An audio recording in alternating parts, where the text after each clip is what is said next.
ऐसी क्या वजह है जिस कारण से अमेरिका जो है ईरान के पीछे पड़ा हुआ है? सबसे पहले चीज, अगर आप नए आए हो हमारे चैनल पे, ऑथेंटिक न्यूज के लिए हमारे चैनल को फॉलो कर लीजिए। ये कहानी शुरू हुई थी वेनेजुएला के ऊपर तेल के भंडार को कब्जा करने से। वेनेजुएला कर क्या रहा था, इस बात को थोड़ा ध्यान समझिएगा।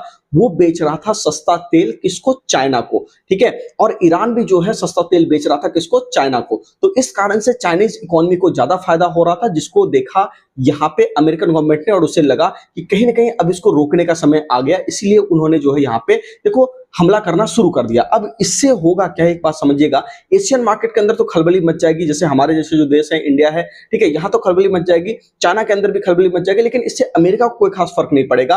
और अमेरिका यही चाहता है कि उसको फर्क ना पड़े, सारा का सारा समस्या जो है एशियन मार्केट के अंदर ही सिमट करके रह जाए।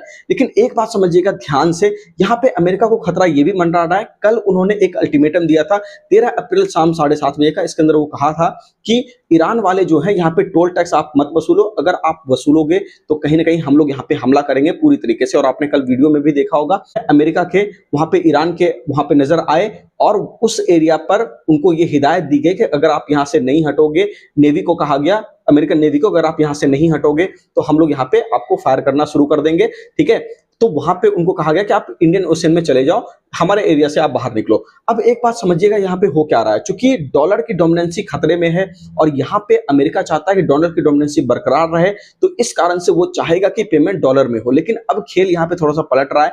ईरान कह रहा है कि भाई साहब हम लोग तो या तो क्रिप्टो में लेंगे, या फिर दूसरी खबर आ रही है कि हम लोग युआन के अंदर पेमेंट लेंगे, क्योंकि युआन एक स्टेबल करेंसी है। अब होगा ये कि दुनिया भर के सेंट्रल बैंक को जो है युआन भी रिजर्व में रखना होगा और डॉलर के बराबर उसको इज्जत देनी होगी। और अमेरिका थोड़ा सा क्या है ना, इन बड़बोलेपन के कारण भी कहीं ना कहीं अपनी इज्जत को खो चुका है, जो कि ट्रंप मतलब ये इस तरीके से कर रहे हैं, उस कारण से यहाँ पे कहीं ना कहीं चीजें बिगड़ गई है। क्योंकि आप देख रहे हो मार्केट में अब ट्रंप कहते हैं तो मार्केट उस हिसाब से रिएक्ट नहीं करता। तो कहीं ना कहीं ये मैसेज दुनिया भर में चला गया है कि जो है अमेरिका यहाँ पे कमजोर हो रहा है।